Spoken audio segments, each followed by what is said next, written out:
मलवा के कथा खुरपी डेली लेके देख हो दे जाता सुन रे यारवा हमारा मलवा के कथा हम मननी नहार बिया बड़की खेला काम हो को के संगे हमारा साथ बनतिया जौना हाथा पर ही पछरले ओही पयाजू खास करहतिया जौना हाथा पर ही पछरले ओही पयाजू खास करहतिया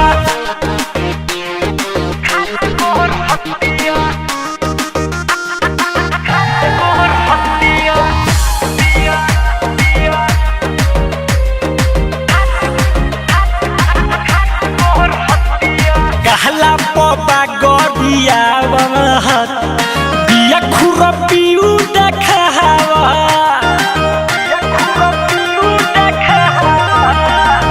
कहला पपा गडिया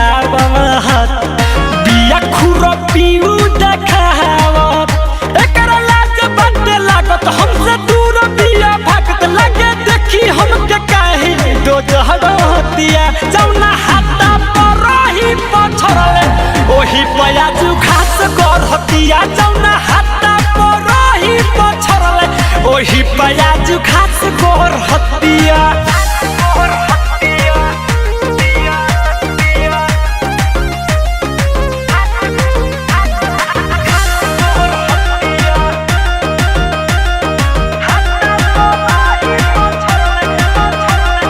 राइटर मिठू मिसाइल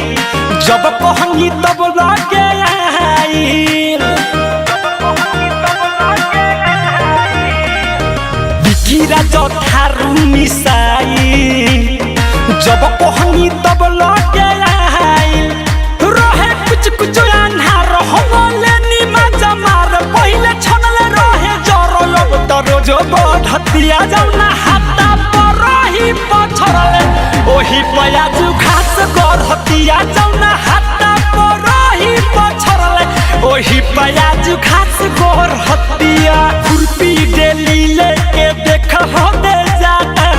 सुन रे यारवा हमारा मलवा के कथा हम मननी नहार बिया बड़की खेला काम हो को के संगे हमारा साथ बनतिया जौना हाथा पर ही पछरले ओही पयाजू खास करहतिया जौना हाथा पर ही पछरले ओही पयाजू खास करहतिया।